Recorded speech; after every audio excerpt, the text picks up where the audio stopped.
যে আদর্শ বাস্তবায়নের জন্য আমরা এই কুরবানি করি বা কুরবানির ইতিহাস। সর্বোপরি ইব্রাহিম আলাইহিস সালাম তার সন্তানকে কুরবানি করার প্রস্তুতি গ্রহণ করেছিলেন, আর আমি আপনি গরু ছাগল ভেড়া কুরবানি করি, কিন্তু ওই একই লালন করতে পারি নাই, ওই তাকওয়া লালন করতে পারি নাই। যার কারণেই তো আমাদের মাঝে এত মতনৈক্য, এত মাসালা ঠেলাঠেলি। এজন্য সর্বোপরি মনে রাখার চেষ্টা করতে হবে, ইব্রাহিমী চেতনা মূলত কিন্তু কুরবানির যে ত্যাগ, এই ত্যাগটা তো আছে, যাতে করে প্রতি বছর উম্মতে মুহাম্মাদি এই ত্যাগের বিষয়টা স্মরণ করে। আর ইব্রাহিমী আদর্শ যেগুলো আল্লাহ কোরআন মাজিদে বলেছেন, মুহাম্মদ সাল্লাল্লাহু আলাইহি ওয়াসাল্লাম যে ঘটনাগুলো বলেছেন, সেগুলো স্মরণ করে উম্মতে মুহাম্মাদি যাতে করে শিক্ষা অর্জন করতে পারে। ইব্রাহিম আলাইহিস সালাম তাওহীদের দাওয়াত নিয়ে, এখানে আমরা যেমন মুষ্টিময় কয়েকজন মানুষ আছে, আপনাদের পরিস্থিতি আমরা বুঝবো না, কথা বুঝতে পেরেছেন? আপনারা কোন কষ্টের মধ্যে দাওয়াত দেন সেটা আমরা বুঝবো না। কেন? আমরা যে এলাকায় জন্মগ্রহণ করেছি, বেড়ে উঠেছি, সেগুলা পুরোটাই সহিহ আকীদা, সালাফি মানহাজ, আহলে হাদিস সমাজ। এজন্য হয়তো আপনাদের কষ্টটা আমরা বুঝবো না, তবে কিছু কিছু জায়গায় গেলে হয়তো আপনাদের কষ্টটা দেখতে পাই, কিন্তু অনুভব করতে পারে না। কিন্তু ভিতর থেকে হয়তো আপনাদের কষ্ট যেটা আছে আপনারা অনুভব করতে পারেন, আমরা অনুভব দূর থেকে এসে কখনো করতে পারবো না। হয়তো যেখানে বাধাগ্রস্ত হয়েছি, বিভিন্ন জায়গায় প্রোগ্রামে গিয়ে অনেক সময় বাধার শিকার হয়েছে, সেগুলো আলাদা হিসাব।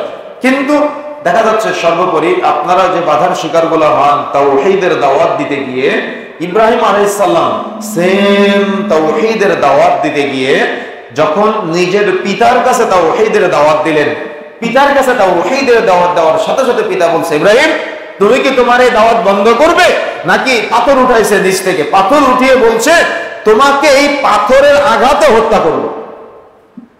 কথা বুঝতে পারেন না মনে হয়? কথা বুঝতে পেরেছেন? ইব্রাহিম আলাইহিস সালামকে নিজের পিতা বলছে, ইব্রাহিম তুমি কি এই দাওয়াত বন্ধ করবে? যদি বন্ধ না করো তাহলে এই পাথরের আঘাতে তোমাকে হত্যা করব। কে কাকে বলছে বলেন তো? কে কাকে বলতেছে? বাবা সন্তানকে বলতেছে যে তুমি দাওয়াত বন্ধ করবে। কিসের দাওয়াত দিয়েছিলেন ইব্রাহিম আলাইহিস সালাম? তাওহীদের দাওয়াত দিয়েছিলেন, যেখানে শিরক মিশ্রিত মানুষ কি কাকে? নমরুদকে।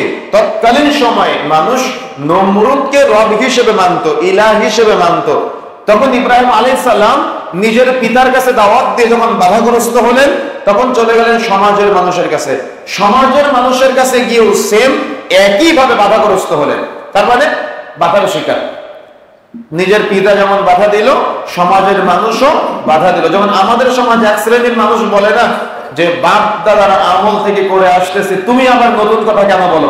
এটা কিন্তু বর্তমান সময়ের কথা না, এটা কিন্তু তৎকালীন সময়ের কথা। অর্থাৎ ইব্রাহিম আলাইহিস সালাম আপনি যেমন দাওয়াত দিচ্ছেন তাওহীদের, ইব্রাহিম আলাইহিস সালাম সেম দাওয়াত দিতে গিয়ে ইব্রাহিম আলাইহিস সালামকে শুনতে হয়েছিল যে ইব্রাহিম এটা তো বাপ দাদার আমল থেকে করে আসতেছে, তুমি কেন সমাজে ফিতনা সৃষ্টি করতেছো? তুমি কেন সমাজের মানুষদেরকে আলাদা করতেছো? তখন ইব্রাহিম আলাইহিস সালাম সমাজের মানুষদের কাছ থেকে বাধাগ্রস্ত হলেন। ইব্রাহিম আলাইহিস সালাম তার উপরে চলে গেলেন রাষ্ট্রের সর্বোচ্চ পর্যায়ে নমরুদের কাছে গিয়ে যখন ইব্রাহিম আলাইহিস সালাম তাওহীদের দাওয়াত দিলেন, তখন নমরুদ বলতেছে আনা রব্বুকুমুল আলা, ইব্রাহিম আমি তো সবচাইতে বড় রব, তুমি আবার কোন রবের দাওয়াত নিয়ে আবির্ভাব হলে? কথা বুঝেন নাই? ইব্রাহিম আলাইহিস সালাম তাওহীদের দাওয়াত নিয়ে নমরুদের কাছে আবির্ভাব হলেন। তখন নমরুদ বলতেছে আরে আমি তো সবচাইতে বড় রব, তুমি আবার কোন রবের দাওয়াত নিয়ে আসলে ইব্রাহিম? তখন ইব্রাহিম আলাইহিস সালাম বললেন আমার আল্লাহ মানুষের জীবন দান করে, আমার আল্লাহ মানুষের মৃত্যু ঘটায়, তো তুমি নমরুদ মানুষের জীবন দান করতে পারবা, মানুষের মৃত্যু ঘটাতে পারবা? তখন বোকা নমরুদ বলল হ্যাঁ আমি অবশ্যই পারি। তখন জেলখানা থেকে মৃত্যুদণ্ডপ্রাপ্ত আসামিকে খালাস দিয়ে বলল আমি এদের নতুন জীবন দান করলাম, আর এমনি রাস্তাঘাট থেকে সাধারণ মানুষকে ধরে হত্যা করে বলল এই মানুষকে মারতে পারে। তো ইব্রাহিম আলাইহিস সালাম চতুর্ব্রেনের মানুষ, ইব্রাহিম আলাইহিস সালাম চট করে বললেন আমার আল্লাহ প্রতিদিন পূর্ব দিক থেকে সূর্য উদিত করে পশ্চিম দিকে সূর্য ডুবাই, তুমি নমরুদ তাহলে তুমি পশ্চিম দিক থেকে সূর্য উদিত করে পূর্ব দিকে ডোবাও। তারপরেই তো নমরুদ হতভম্ব হয়ে গেল, বিশাল মানুষের খেপিয়ে তুলল যে ইব্রাহিম তোমাদের রবের বিরোধিতা করে, ইব্রাহিম তোমাদের রবের বিরোধিতা করে। যখন প্রতিটি সময় পৃথিবীতে মানুষের একটা অন্ধভক্তি আছে, তার মানে মানুষের কি একজনের আরেকজনের প্রতি একটা অন্ধভক্তি আছে। এই অন্ধভক্তি থেকে ইব্রাহিম আলাইহিস সালামের বিপক্ষে তখন এলাকার মানুষকে খেপিয়ে তুললো, তখন ইব্রাহিম আলাইহিস সালামের জন্য বিশাল গর্ত খননের নির্দেশ দেওয়া হলো, ইব্রাহিম আলাইহিস সালামকে আগুনে নিক্ষেপ করা হলো। শুনেছেন না আপনারা? এই হলো মৌলিক বিশ্লেষণ। ইব্রাহিম আলাইহিস সালাম অর্থাৎ নিজের পিতার কাছে তাওহীদের দাওয়াত দিয়ে বাধাগ্রস্ত হলেন। ইব্রাহিম আলাইহিস সালাম সমাজের মানুষের কাছে তাওহীদের দাওয়াত দিয়ে বাধাগ্রস্ত হলেন। ইব্রাহিম আলাইহিস সালাম সর্বোচ্চ পর্যায়ে তাওহীদের দাওয়াত দিয়ে বাধাগ্রস্ত হলেন। ইব্রাহিম আলাইহিস সালাম তারপরে আবার আগুনে নিক্ষিপ্ত হলেন। অর্থাৎ পদে পদে ইব্রাহিম আলাইহিস সালাম পরীক্ষার শিকার হয়েছিলেন। উম্মতে মুহাম্মাদীর যেহেতু মুহাম্মদ সাল্লাল্লাহু আলাইহি সাল্লামের পাশাপাশি ইব্রাহিম আলাইহিস সালামকেও মানতে হবে, অনুসরণ করতে হবে। এজন্য ইব্রাহিম আলাইহিস সালামের এই ইতিহাস উম্মতে মুহাম্মাদীকে স্মরণ করে, যাতে করে তারা এই ত্যাগটা স্মরণ করতে পারে, দাওয়াত দিবে। কিন্তু দাওয়াত দিলেই যে মানুষ পরিবর্তন হবে এটা চূড়ান্ত না, বরং দাওয়াত দিতে থাকতে হবে। নূহ আলাইহিস সালাম 950 বছর দাওয়াত দিয়েছিলেন। আমি আপনি অল্প দিন দাওয়াত দিয়ে ক্ষান্ত হয়ে যাই, হতাশ হয়ে যাই, আমাদের একটু ধৈর্য ধারণ করতে হবে, চেষ্টা করতে হবে, চেষ্টা অব্যাহত রাখতে হবে। উম্মতে মুহাম্মাদের হৃদয়টা কিন্তু অনেক নরম, দিলটা নরম। বুঝাতে থাকতে যদি আমরা ধৈর্য নিয়ে বুঝাতে পারি তাহলে মানুষ পরিবর্তন হবে ইনশাআল্লাহ। চেষ্টা অব্যাহত রাখতে হবে, আল্লাহর কাছে চাইতে হবে, সর্বোপরি সাহায্য চাইতে হবে আল্লাহর কাছে। সুতরাং ইব্রাহিম আলাইহিস সালামের এই ইতিহাস আমরা কিন্তু বর্তমানে আলহামদুলিল্লাহ বাধা বিঘ্নতার মধ্য দিয়ে মসজিদ ভাঙচুর করে দিচ্ছে, মসজিদ জ্বালিয়ে পুড়িয়ে দিচ্ছে, মসজিদ আগুন ধরিয়ে দিচ্ছে, মসজিদ মাদ্রাসাগুলা ভাঙচুর করতেছে রমজানের মতো সময়ে। তারপরে কত রকম কত বাধা, সালাতের বাধা, তারাবির সালাতে বাধা, জুমার সালাতে বাধা, কত রকম বাধা বিপত্তির মধ্য দিয়ে কিন্তু আপনারা তাওহীদের দাওয়াতকে সমুন্নত রাখার জন্য, তাওহীদের দাওয়াতকে জাগ্রত রাখার জন্য এই ছোট ছোট জায়গাগুলো তৈরি করার চেষ্টা করেছেন আলহামদুলিল্লাহ। এজন্যই তো সুসংবাদ, এই যে ডুবে যাওয়া সুন্নাতগুলা চালু করার চেষ্টা আপনারা করতেছেন। আল্লাহ রাসূল আপনাদের মর্যাদা বুঝিয়েছেন এভাবে, যদি কোনো ব্যক্তির ডুবে যাওয়া সুন্নাত চালু করার জন্য প্রচেষ্টা গ্রহণ করে তাহলে সে 50 জন শহীদের মর্যাদা পাবে। সুবহানাল্লাহ। আচ্ছা, সে কি জানতানো শহীদ? দেখবেন বিভিন্ন জায়গায় লেখা থাকে শহীদ অমুক, শহীদ তমুক। এই শহীদদের কথা বলা হয় নাই। আল্লাহ রাসূল সাল্লাল্লাহু আলাইহি ওয়াসাল্লাম বদর, উহুদ, খন্দকে যুদ্ধ করার মতো 50 জন শহীদের মর্যাদা দান করেছেন তাদের জন্য। সুবহানাল্লাহ।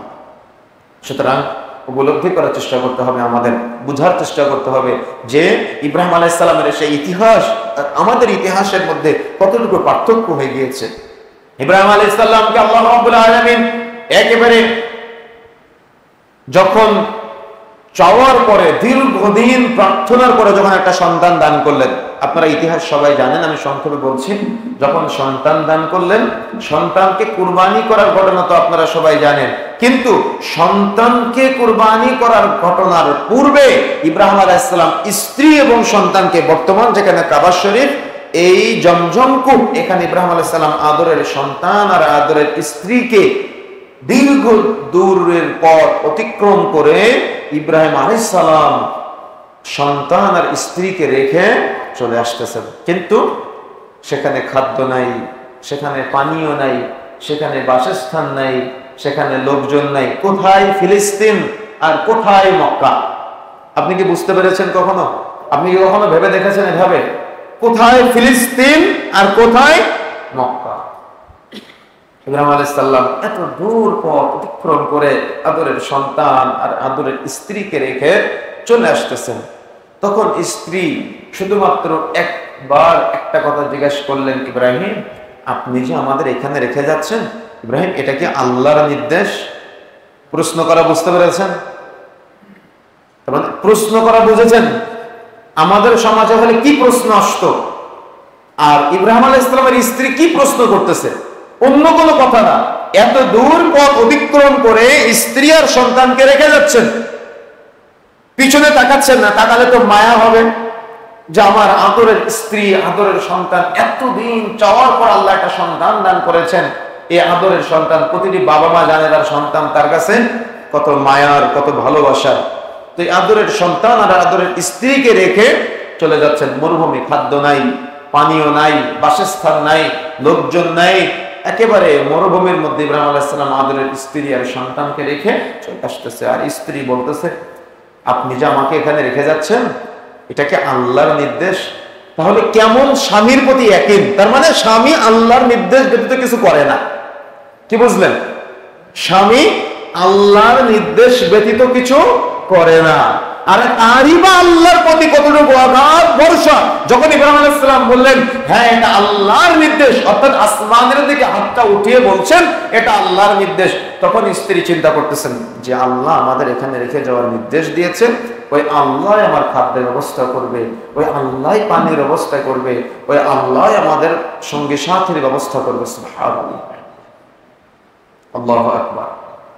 আসলে সেই মুত্তাকি বা সেই তাকওয়া, সেই পরহেজগারিতা, সেই ইব্রাহিমী চেতনা আর যে ইব্রাহিমী চেতনার জন্য আপনি গরু ছাগল ভেড়া কুরবানি করতেছেন, পার্থক্য কতটুকু?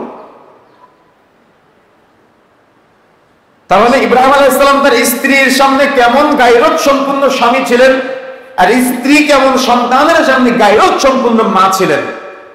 কথা বুঝতে পেরেছেন? গায়রত বুঝেন তো? গায়রত বুঝেন? শুনেছেন কখনো আগে শব্দটা? গায়রত শব্দের অর্থ হলো ব্যক্তিত্ব। কি বলেন তো? গায়রত শব্দের অর্থ হলো ব্যক্তিত্ব। তো ইব্রাহিম আলাইহিস সালাম কেমন ব্যক্তিত্ব সম্পন্ন বাবা, আর কেমন ইব্রাহিম আলাইহিস সালামের স্ত্রী ব্যক্তিত্ব সম্পন্ন মা। কথা বুঝতে পেরেছেন? তাহলে যেমনই বাবা তেমনই মা, আর হলো কেমন, তাদের থেকে আসলো আবার তেমনই সন্তান। সুবহানাল্লাহ। তাহলে যেমন বাবা তেমন মা, তাদের থেকে আসলো আবার সেরকম মানের সন্তান। সুবহানাল্লাহ। তার মানে তিনজনের মধ্যে আল্লাহ ভীতির যে দৃষ্টান্ত গোটা পৃথিবীর ইতিহাসে রেখে গিয়েছেন, এই ইতিহাসকে আপনি কিভাবে ভুলবেন? যে ইতিহাস জাগ্রত করার জন্যই আমাদের মাঝে কুরবানি, কিন্তু আমি আপনি সেটা উপলব্ধি করতে পারি নাই, ব্যর্থ হয়েছি আমরা, ব্যর্থ। সুতরাং প্রিয় বন্ধুরা আমার, ইব্রাহিম আলাইহিস সালামের চেতনাটাই মূলত সর্বাঙ্গিকভাবে তাওহীদি চেতনা। আর ইব্রাহিম আলাইহিস সালামের চেতনা যদি, এই তাওহীদি চেতনা যদি আমরা লালন করতে পারি, বিশ্বাস করতে পারি, তাহলে আমরা সফল হতে পারবো। কিন্তু যদি তাওহীদি চেতনা বর্জন করে আমি যদি রিয়াল চেতনা দুনিয়াতে এস্টাবলিশ করতে চাই, তাহলে সন্তান হয়ে যাবে ধ্বংসপ্রাপ্ত, আপনার কুরবানি কবুলযোগ্য হবে না, আপনার পরিবার হয়ে যাবে ধ্বংসপ্রাপ্ত পরিবার, এবং দেখা যাচ্ছে সর্বোপরি আপনি ওই মতনৈক্যপূর্ণ মাসালার মধ্যে লেগেই থাকবেন, কখনো তাকওয়া উজ্জীবিত করার চিন্তা চেতনা আপনার মাঝে আসবে না। আমার কথা বুঝতে পেরেছেন? সুতরাং আমি যেটা বোঝাতে চাচ্ছি, ইব্রাহিমী চেতনা পুরাটাই তাওহীদি চেতনা। আপনি দেখেন ইব্রাহিম আলাইহিস সালাম প্রথম দাওয়াত দিলেন লা ইলাহা ইল্লাল্লাহ। কিসের দাওয়াত দিলেন? পিতাকে তাওহীদের দাওয়াত দিলেন। সমাজের মানুষকে কিসের দাওয়াত দিলেন? তাওহীদের দাওয়াত দিলেন। রাষ্ট্র নেতাকে কিসের দাওয়াত দিলেন? তাওহীদের দাওয়াত দিলেন। তার মানে ইব্রাহিম আলাইহিস সালামের এই দাওয়াতি পলিসি হলো তাওহীদি পলিসি। ইব্রাহিম আলাইহিস সালাম সন্তানকে রেখে আসলেন, স্ত্রীকে রেখে আসলেন, কার নির্দেশে? আল্লাহর নির্দেশ। এখানে তাওহীদ। এখানে কি? এখানেও তাওহীদ। ইব্রাহিম আলাইহিস সালাম যখন সন্তান একটু উপযুক্ত বয়সে পদার্পণ করলো, তখন আল্লাহর পক্ষ থেকে নির্দেশ চলে আসলো ইব্রাহিমের প্রিয় বস্তুটাকে কুরবানি করার জন্য। প্রিয় বস্তু কি? মানুষের প্রিয় কি হতে পারে? আপনি বুঝেন নাই, একটু ব্রেনকে জাগ্রত করবেন, একটু ব্রেনকে খোলাসা করবেন, করা সম্ভব কি? ইব্রাহিম আলাইহিস সালামকে প্রিয় বস্তু কুরবানি করতে বলা হলো, প্রিয় জিনিসটাকে কুরবানি করতে বলা হলো। আর প্রিয়টাকে ইব্রাহিম আলাইহিস সালাম, ওই যে সমাজে প্রচলিত আছে না, ইব্রাহিম আলাইহিস সালাম 3 দিনে 300 উট কুরবানি করেছিলেন। শুনেছেন না আপনারা? এগুলো ডাহা মিথ্যা কথা। গরিব মানুষ, তিনি 3 দিনে 300 উট কোথায় পাবে যে কুরবানি করবেন? ইব্রাহিম আলাইহিস সালাম 3 দিনে 300 উট কোথায় পাবে যে তিনি কুরবানি করবে? নাই তো, ইতিহাসে পাওয়া যায় না। তাহলে প্রচলিত যেগুলো সমাজে কথিত আছে, এগুলো সব জাল বর্ণনা, এগুলো কোরআন সুন্নাহর সাথে কোনো মিল নাই। তাহলে ইব্রাহিম আলাইহিস সালাম কে আল্লাহ রাব্বুল আলামিন প্রস্তুতি গ্রহণ করার জন্য বললেন। ইব্রাহিম আলাইহিস সালাম পরামর্শ করতেছে সন্তানের সাথে যে আল্লাহ তোমাকে কুরবানি করার জন্য, তার মানে আমি স্বপ্নযোগে আদিষ্ট হয়েছি, তোমাকে কুরবানি করার জন্য আমি স্বপ্নযোগে আদিষ্ট হয়েছি। তাহলে এই কেবল উপযুক্ত বয়সে পদার্পণ করেছে, বাবা মায়ের কেমন শিক্ষা সন্তানের উপরে? সন্তান বলতেছে দেখেন, আপনাকে যেটা আল্লাহ নির্দেশ দিয়েছে আপনি এটা কার্যে পরিণত করে ফেলেন, আপনি আমাকে ধৈর্যের সাথে বলেছেন। তাহলে আপনাকে আল্লাহ যেটা নির্দেশ দিয়েছে আপনি বাস্তবায়ন করেন, আপনি আমাকে অবশ্যই ধৈর্যশীলদের সাথে বলেন। সুবহানাল্লাহ। সমাজে কথিত আছে না, ইব্রাহিম আলাইহিস সালাম সন্তানকে জোর করে হাত বাঁধে, সন্তানকে জোর করে পা বাঁধে, এগুলো ডাহা মিথ্যা কথা। গলায় কোষ দিল শরীর 3 বার 7 বার কোষ দেওয়ার পরে গলায় জবেও হয় না, প্রচলিত আছে না। ইব্রাহিম আলাইহিস সালাম নিজের চোখ বেঁধে দেখলেন যে সন্তানের জায়গায় দুম্বা জবে হয়ে আছে, এগুলো সব ডাহা মিথ্যা কথা। সমাজে কথিত আছে এগুলো, কিন্তু এগুলো কোরআন হাদিসে কোথাও নাই। সুতরাং যে কথাগুলো বলতে চাই, ইব্রাহিম আলাইহিস সালাম সন্তানের সাথে পরামর্শ করতেছে, আপনাকে যেটা সন্তান বলতেছে, আপনাকে যেটা আল্লাহ নির্দেশ দিয়েছে আপনি অবশ্যই কার্যে পরিণত করেন। আপনি আমাকে ধৈর্যশীলদের সাথে বলেন সুবহানাল্লাহ। তাহলে নিজের মা শুনতেছে সন্তানকে কুরবানি করবে, মাও কিছু বলে না। সন্তান বলতেছে যে আমাকে ধৈর্যশীলদের সাথে পাবেন, আবার বাবা সন্তানকে কুরবানি করার প্রস্তুতি গ্রহণ করে ফেলেছে। আপনি কি এটা কেমন ভাবে মনে করতে পারেন? আপনি কি এটা বুঝেন? কারণ এটা আমাদের ব্রেনের ভিতরে ঢুকবেও না, তো চেষ্টা করলে ঢুকাতে পারবেন আপনি বিষয়টা? এই যে ইতিহাস, এটা যতই বক্তব্য, যতই পড়াশোনা, যতই আপনি এটা লেখালেখি করেন না কেন, মানে এই যে একটা ফিল বা এই যে আল্লাহর প্রতি একটা তাকওয়া, এটাকে আমি আপনি তার মানে এটা বাস্তবায়ন করা তো বহু দূরের কথা, এটাকে অনুধাবন করতে পারবো? আপনি অনুধাবন করতে পারবেন এটা? যার কারণেই তো আমাদের সমাজে কুরবানি নিয়ে এত মাসলা মাসাইলের গন্ডগোল। কথা বুঝতে পারেন নাই? কেন কেন হবে না? হবে না তো এই জন্যই আমাদের জ্ঞানের স্বল্পতা। তাই ইব্রাহিম আলাইহিস সালাম সন্তানকে কুরবানি করার প্রস্তুতি গ্রহণ করে ফেললেন, আর সন্তান রাজি হয়ে গেলেন, স্ত্রীও কিছু বলছেন না। আল্লাহ রাব্বুল আলামিন কি তাহলে আল্লাহর সেই বান্দার উপরে সন্তুষ্ট হবে না? কি মনে হয় আপনার? আল্লাহ রাব্বুল আলামিন আল্লাহর সেই বান্দার উপরে সন্তুষ্ট হবে না? এমনি কি আপনার উপরে সুন্নাত দিয়েছেন?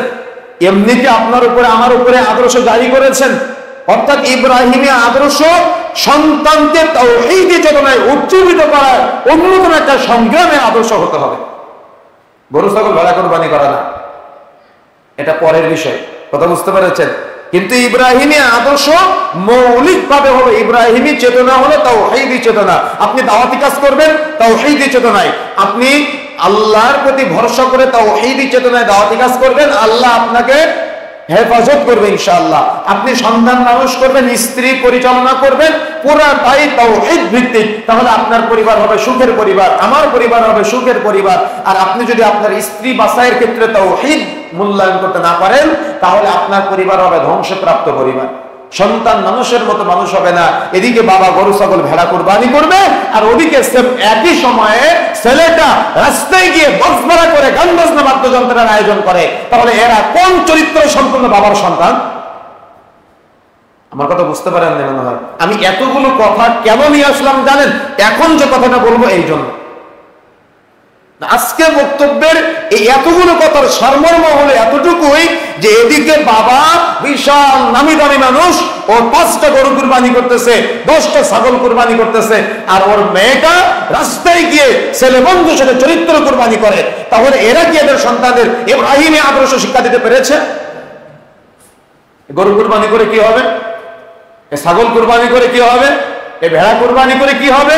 দুম্বা কুরবানি করে কি হবে? আপনার সন্তান তো শয়তানের ওয়াসওয়াসার শিকার হয়ে ইব্রাহিমী আদর্শ না, সে শয়তানের আদর্শ গ্রহণ করেছে। তাহলে ইব্রাহিমী আদর্শ আপনার মাঝে কেন এসেছে? ইব্রাহিমী আদর্শ আমার আপনার মাঝে কেন এসেছে? ইব্রাহিমী আদর্শ মূলত সন্তানকে তাওহীদি চেতনায় উজ্জীবিত করার জন্য আমাদের মাঝে এসেছে। কিন্তু এদিকে বাবা গরু ছাগল ভেড়া কুরবানি করে, আর ওদিকে ছেলে গিয়ে একই সময়ে ছেলেটা রাসূলের সুন্নাত দাড়ি কুরবানি করে। তাহলে দুই দিকে দুই কুরবানি হচ্ছে না?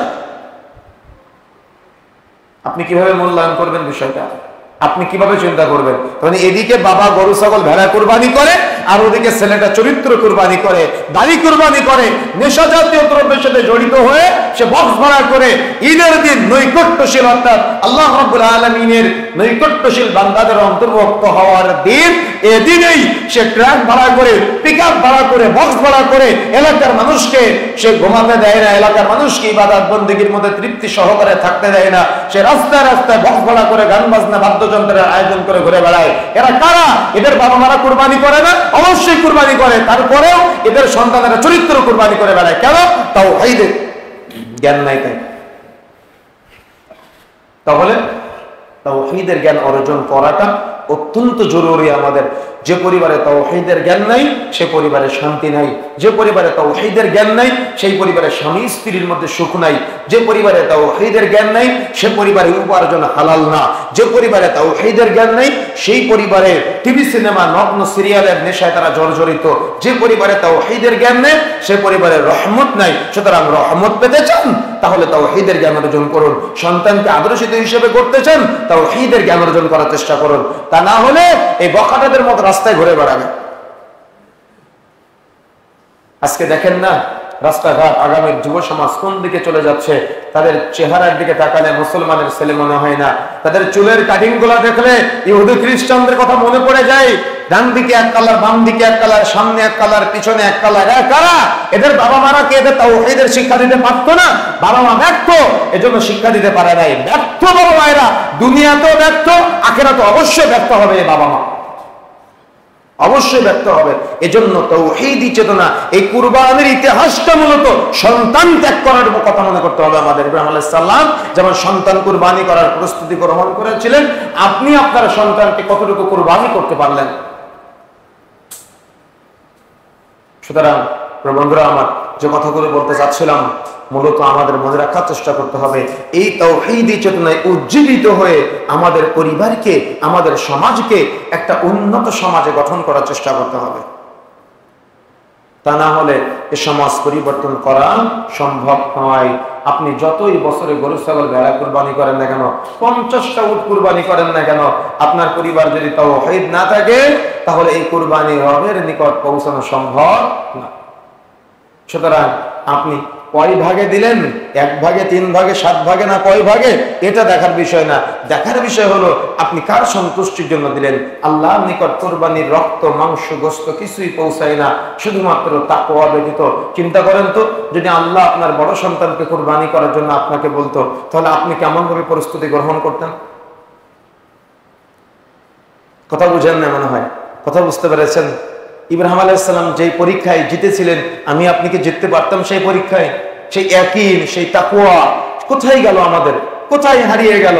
আজকে আমরা সহিহ আকীদা সালাফি মানহাজের ভাইরাও আজকে আমরা এই ইয়াকিন, এই তাকওয়া, অন্যদের কথা তো বাদই দিলাম, তাদের থেকে আমরা ভিন্ন আলহামদুলিল্লাহ। এজন্যই তো আমরা সহিহটা মানার চেষ্টা করি নাকি? সহিহ কথা বললে অনেকের অ্যালার্জি চলে আসে। মধু তো আছে, কিন্তু মধুর নাম খাঁটি কখন হলো? যখন ভেজাল আসলো তখন, তাই না? তাই না? এরকম বহু উদাহরণ দেওয়া যায়। তো মানুষ তো মুসলিম নামে নামকরণ করতেছে, আলহামদুলিল্লাহ, মুসলিম সবাই, কিন্তু তাওহীদি চেতনা যার মধ্যে উজ্জীবিত হবে, পবিত্র কোরআন ও সহিহ সুন্নাহর উপরে যে ব্যক্তি একনিষ্ঠভাবে আমল করতে পারবে, সেই তো সহিহ আকীদার, সেই তো আহলুল হাদিস, সেই তো সালাফি মানহাজের, তাই না? তো আমাদের মধ্যেও তো ওই চেতনা থাকা লাগবে, যে চেতনা ইব্রাহিম আলাইহিস সালাম জাগ্রত করার চেষ্টা করেছিলেন। ইব্রাহিম আলাইহিস সালাম আদরের সন্তানকে কুরবানি করার প্রস্তুতি গ্রহণ করলেন, আর আল্লাহ রাব্বুল আলামিন সন্তানের পরিবর্তে একটা প্রাণী পাঠালেন, তাই না? কয়টা প্রাণী পাঠালেন? একটা প্রাণী পাঠালেন। ইব্রাহিম আলাইহিস সালামকে আল্লাহ রাব্বুল আলামিন পুরস্কৃত করলেন, সুবহানাল্লাহ। মুহাম্মদ সাল্লাল্লাহু আলাইহি ওয়াসাল্লাম থেকে যতগুলো মুকিম অবস্থার প্রমাণ পাওয়া যায়, সবই একাকী কুরবানি করার কথা। বুঝেন নাই? আমি আমার চিন্তাটা আপনার মধ্যে এস্টাবলিশ করতে বলতেছি না, জাস্ট আমি দাওয়াতটা পৌঁছে দিচ্ছি আপনার সব জ্ঞানে। আপনি বোঝার চেষ্টা করবেন বিষয়টা। এখানে কে জায়েজ বললো, কে না জায়েজ বললো, এটা দেখার বিষয় না। আমি উত্তম কোনটা সেটা বাছাই করার চেষ্টা করব। যেখানে মতনৈক্য দেখব, সেখানে উত্তমটাকে মূল্যায়ন করার চেষ্টা করব। কথা বুঝতে পেরেছেন? এই জন্য জায়েজের পিছনে না, সুন্নতের পিছনে ছুটার চেষ্টা করতে হবে আমাদের। কিসের পিছনে বলেন তো? তারাবি সালাত কয় রাকাত পড়েন আপনারা? কয় রাকাত? হ্যাঁ, 8 রাকাত। কেন 2 রাকাত 2 রাকাত 2 রাকাত করে লম্বা করার অনুমতি কি ইসলাম দেয় নাই? জায়েজ আছে কিনা? আছে তো, জায়েজ, জায়েজ আছে, কিন্তু সুন্নাত কয় রাকাত? 8 আর 3 11 রাকাত, তাই না? তাহলে জায়েজ একটা আছে, কিন্তু আমি কি মানলাম? সুন্নাত মানলাম। তো প্রতিটা ক্ষেত্রে একঘেয়েমি না করে সুন্নাতটা মানার চেষ্টা করতে হবে। তবে জায়েজকে জায়েজ বলা যেতে পারে, কিন্তু সুন্নাতটা হলো বা রাসূলের আমল, সাহাবায়ে কেরামের আমল স্বীকৃত, যেটা মনে রাখার চেষ্টা করতে হবে যে মুকিম অবস্থায় একাকী কুরবানির বাহিরে কয়েকজন মিলে বা কয়েক পরিবারে মিলে মুকিম অবস্থায় কুরবানির স্পষ্ট সহিহ বর্ণনা পাওয়া যায় না। এখন উলামায়ে কেরাম যদিও সফরের হাদিসটাকে টেনে নিয়ে এসে অনেকে জায়েজ বলেছেন, আমরা ওদিকে যাচ্ছি না। আমরা আপনাদেরকে নসিহত করব, যদি আপনার সামর্থ্য কম থাকে আপনি একটা ছাগল কুরবানি করেন। এখন 8-10 হাজার টাকাও ছাগল পাওয়া যায়, তাই না? যদি সামর্থ্য তার থেকে বেশি থাকে, আপনি বড় দেখে একটা খাসি কুরবানি করেন। তার থেকে একটু বেশি আছে, ছোট দেখে একটা গরু কুরবানি করেন। তার থেকে একটু বেশি আছে, বড় দেখে একটা গরু কুরবানি করেন। তার থেকে একটু বেশি আছে, আপনি বাজার থেকে একটা উট নিয়ে এসে কুরবানি করেন, কোনো সমস্যা নেই ইনশাআল্লাহ। কিন্তু আপনার কথা যদি এমনটা হয় যে আমার পরিবারে কেউ ছাগলের গোশত খায় না, তাহলে আমি গরুতে একটা ভাগি দিয়ে দেই। কথা বুঝেন না মনে হয়? তাহলে উদ্দেশ্য কি হয়ে গেল বলেন তো? আমি জায়েজ কি না জায়েজ ওদিকে যাচ্ছি না, যেহেতু ওলামায়ে কেরামের মাঝে এটা নিয়ে অনেক মতানৈক্য আছে। কিন্তু আমি আপনাকে নসিহত করতে চাই, আপনি এমনটা গলা উঁচু করে বলবেন না সুন্নতের বাহিরে জায়েজকে প্রতিষ্ঠিত করার জন্য। তার মানে আমি বলতে চাচ্ছি এটা আপনাকে যে একাকী কুরবানি করার চাইতে আমরা যেন এমনটা না বলি যে ভাগা কুরবানি করা উত্তম। কারণ আপনার কথার ডাইস যেন এমনটা না হয়। কথা বুঝতে পেরেছেন? আমি হয়তো শিল্লত আরোপ করলাম, কিন্তু ইব্রাহিম আলাইহিস সালামকে যে কুরবানি পাঠিয়েছিলেন সেটা একটা ছিল। মুহাম্মদ সাল্লাল্লাহু আলাইহি ওয়াসাল্লাম যতবার কুরবানি করেছিলেন একাকী কুরবানি করেছিলেন। ইব্রাহিম আলাইহিস সালামের পরে মুহাম্মদ সাল্লাল্লাহু আলাইহি ওয়াসাল্লাম আপনি আসেন আবু বকর, উমর, উসমান, আলী মুকিম অবস্থায়, এমনকি সাহাবায়ে কেরাম মাঝে মধ্যে কুরবানি করতেন না। কেন করতেন না? যাতে করে মানুষ এটাকে ফরজ মনে না করে। কিন্তু আমার আপনার সমাজে এমন একটা, তার মানে এমন কিছু কথা আমরা ফেসবুকে মাঝে মধ্যে দেখতে পাই যে এটাই সুন্নাহ। এমনকি কিছু কিছু মানুষ বলতেছে সুন্নাহ, অথচ আল্লাহ রাসূলের কোনো আমল দেখাতে পারবে কেউ? কথা বুঝে নেবেন। সুন্নাহ মানে কি আল্লাহ রাসূলের আমল থাকা লাগবে না, নির্দেশনা থাকা লাগবে না? এখন যেতগুলো নির্দেশনা পাওয়া যায় সফরে, এই জন্যই তো ইমাম মালিক রাহিমাহুল্লাহর মতে মনে রাখার চেষ্টা করবেন যে যদি কোনো ব্যক্তি কয়েকজন মিলে সফরে কুরবানি চলে, কিন্তু কয়েকজন পরিবারের পক্ষ থেকে যদি কুরবানি করা হয় তাহলে এটা কবুলযোগ্য হবে না, ইমাম মালিক রাহিমাহুল্লাহ বলছেন। এমনকি জমহুরদের মত অনুযায়ী এটা নিয়ে যেহেতু ইখতিলাফ আছে, যেহেতু উলামায়ে কেরামের মাঝে, অর্থাৎ জমহুর উলামায়ে কেরামের মাঝে যেহেতু মতানৈক্য আছে, আমি একজন বিবেক সম্পন্ন মানুষ হয়ে মতানৈক্যের মধ্যে যাওয়ার চেষ্টা করব? আরে মতানৈক্যের মধ্যে যাবেন না কেন? আপনি তো আপনার মূলত যে চেতনা, এই চেতনায় আপনি লালন করতে পারেন নাই। আমরা তো মাসালা নিয়ে মারামারি করি। কথা বুঝেন নাই? মূলত যে চেতনা, এই চেতনা তো আগে, তারপরে না আমি কুরবানির ইতিহাসের দিকে যাবো, তাই না? কিন্তু মনে রাখার চেষ্টা করতে হবে আমাদের। আমি যেটা বলতে চাই, আপনি কয়েকজন মিলে কুরবানি করতে পারেন, সেটা উলামায়ে কেরাম যেহেতু বলেছেন জায়েজ আছে, কিন্তু আমরা সহিহ হাদিস এখনো পাই নাই মুকিম অবস্থায়। কথা বুঝতে পেরেছেন? তবে আমি যেটা আপনার নসিহত করতে চাই সেটা হলো সামর্থ্য অনুযায়ী একাকী কুরবানি করবেন। টাকা কম আছে, ছোট থেকে খাসি কুরবানি করেন। আপনার সামর্থ্য নাই, আপনাকে কুরবানি করার জন্য বলা হয় নাই। কথা বুঝতে পেরেছেন? সামর্থ্য নাই, আপনাকে বলা হয় নাই। যদি সামর্থ্য কম থাকে, আবারও বলি, তাহলে ছোট থেকে ছাগল বা ভেড়া বা দুম্বা কুরবানি করেন। তার থেকে বেশি সামর্থ্য আছে, একটু বড় সাইজের দেখা যাচ্ছে খাসি ভেড়া বা দুম্বা কুরবানি করেন। তার থেকে বেশি সামর্থ্য আছে ছোট সাইজের গরু, তার থেকে বেশি আছে বড় সাইজের গরু, তার থেকে বেশি সামর্থ্য আছে 5টা গরু একসাথে কুরবানি করেন, কোনো সমস্যা নাই ইনশাআল্লাহ। কিন্তু আমি যেটা বলতে চাচ্ছি আপনাদের সেটা হলো তাওহীদের চেতনায় উজ্জীবিত হয়ে আল্লাহর সন্তুষ্টির জন্য কয়েকজনে না একাকী কুরবানি করার চেষ্টা করবে। এটা হলো তাওহীদের স্বীকৃতি। আমি এটা আপনাকে বোঝাতে চাচ্ছি। তবে আমি অন্য কারোর মতকে আমি আবার খাটো করে দেখতেছি না। কথা বুঝতে পেরেছেন? আমি আপনাকে নসিহত করব। যদি আমাকে জিজ্ঞাসা করেন তাহলে আমি এটা আপনাকে নসিহত করব। আমি আমার জায়গা থেকে, যেহেতু এটা নিয়ে উলামায়ে কেরামের মাঝে মতনৈক্য আছে, আমি মতনৈক্যের দিকে না গিয়ে আমি একজন আল্লাহ ওয়ালা মানুষ যদি নিজেকে দাবি করি, মুহাম্মদ সাল্লাল্লাহু আলাইহি সাল্লামকে প্রিয় নবী হিসেবে বিশ্বাস করি বা মানার চেষ্টা করি, তাহলে আমাকে চেষ্টা করতে হবে এই ঝামেলার মধ্যে না গিয়ে, যেহেতু একটা স্পষ্ট রাস্তা আছে, সঠিক রাস্তা আছে, আমি কেন ইখতিলাফের মধ্যে যাব? আমি সঠিক রাস্তাটাকে মূল্যায়ন করার চেষ্টা করব। তবে এমন ভাবে বলবো না যে সুন্নাতের চাইতে অন্য বিষয়টাকে এমন ভাবে উপস্থাপন করব না যেন এটার সুন্নাতের চাইতে ওটা বেশি উত্তম। কথা বুঝতে পেরেছেন? এভাবে যেন আমাদের কথাগুলো না হয়। তার মানে বলার বক্তা এমন ভাবে বক্তব্য দিচ্ছে, মানে বলার ডাইসটাই এমন যে একাকী করার চাইতে ভাগে করাটা উত্তম। কি আপনারা দেখেছেন না? মানে এমন ভাবে উপস্থাপন গুলো কথা। আমি দেখলাম একজন লিখেছে সুন্নাহ।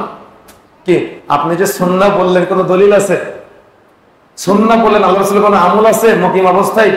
7 জন সফরে গিয়েছেন সেটা চলে, কিন্তু পরিবারের পক্ষ থেকে আপনি যে করবেন, আল্লাহ রাসূলের কোন আমল আছে?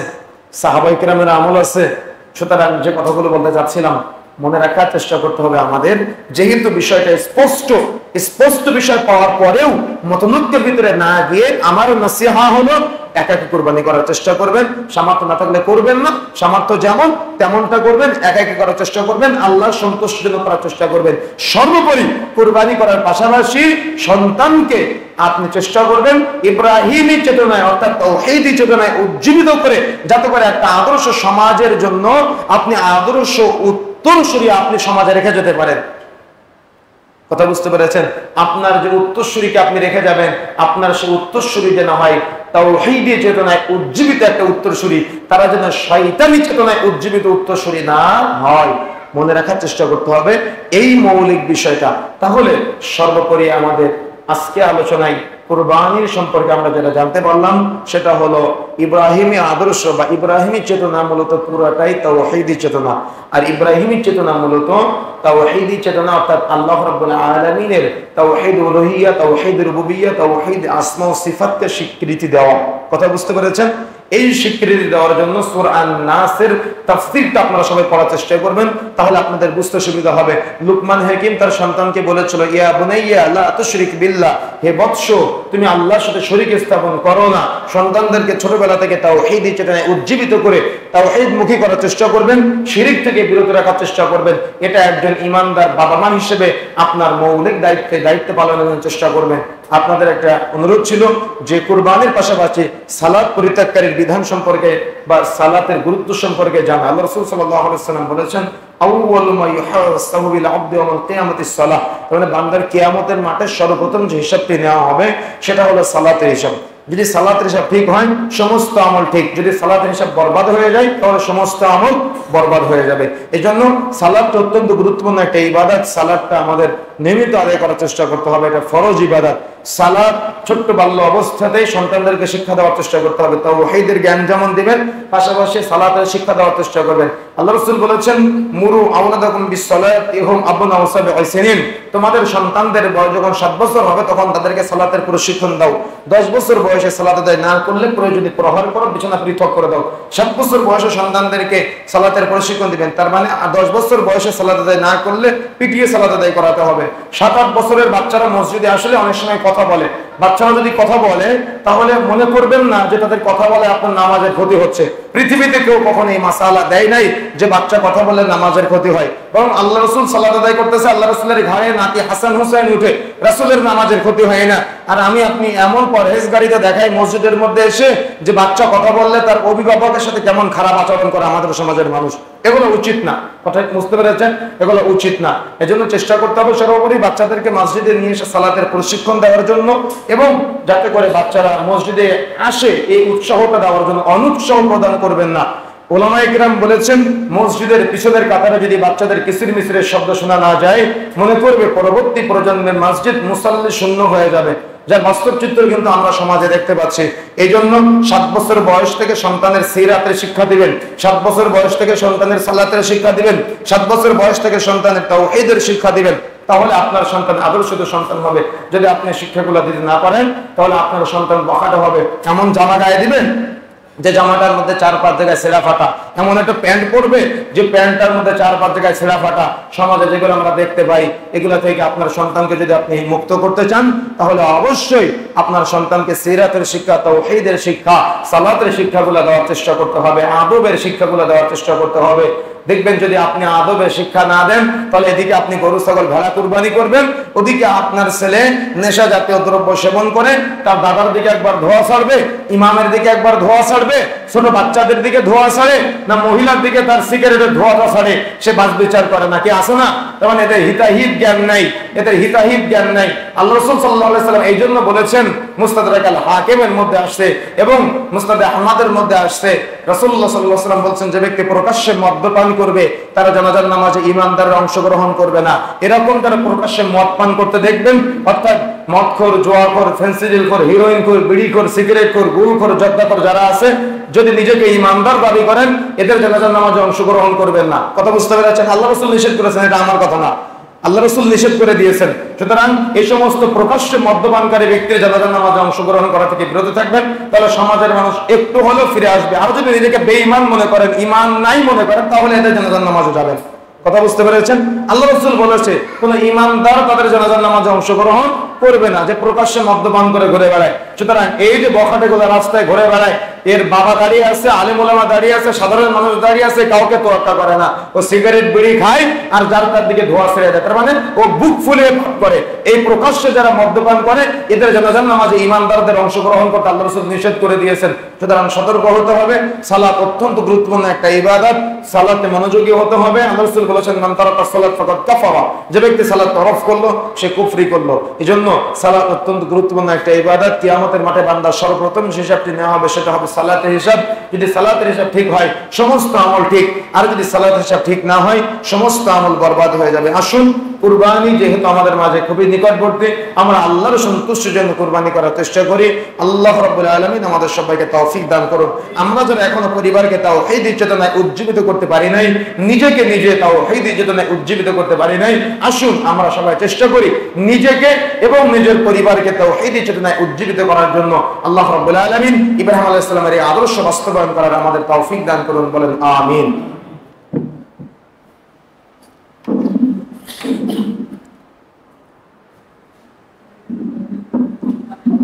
আলহামদুলিল্লাহ আলহামদুলিল্লাহ নাহমাদুহু ওয়া নাস্তাঈনুহু ওয়া নাস্তাগফিরুহু ওয়া নু'মিনু বিহি ওয়া নাতাওয়াক্কালু আলাইহি ওয়া না'উযু বিল্লাহি মিন শুরুরি আনফুসিনা ওয়া মিন সাইয়্যাতি আ'মালিনা মান ইয়াহদিহিল্লাহু ফালা মুদিল্লা লাহু ওয়া মান ইউদ্লিলহু ফালা হাদিয়া লাহু ওয়া নাশহাদু আন লা ইলাহা ইল্লাল্লাহু ওয়াহদাহু লা শারীকা লাহু وأشهد أن محمدا عبده ورسوله الذي أرسله بالحق بشيرا ونذيرا وداعيا إلى الله بإذنه وسراجا منيرا. أما بعد فقد قال الله تعالى وتبارك في كلامه المجيد بعد أعوذ بالله من الشيطان الرجيم بسم الله الرحمن الرحيم يا أيها الذين آمنوا صلوا عليه وسلموا تسليما اللهم صل على محمد وعلى آل محمد كما صليت على إبراهيم وعلى آل إبراهيم إنك حميد مجيد اللهم بارك على محمد وعلى آل محمد كما باركت على إبراهيم وعلى آل إبراهيم إنك حميد مجيد رب ارحمهما كما ربياني صغيرا رب ارحمهما كما ربياني صغيرا اللهم اكفني بحلالك عن حرامك وأغنني بفضلك عمن سواك اللهم اكفني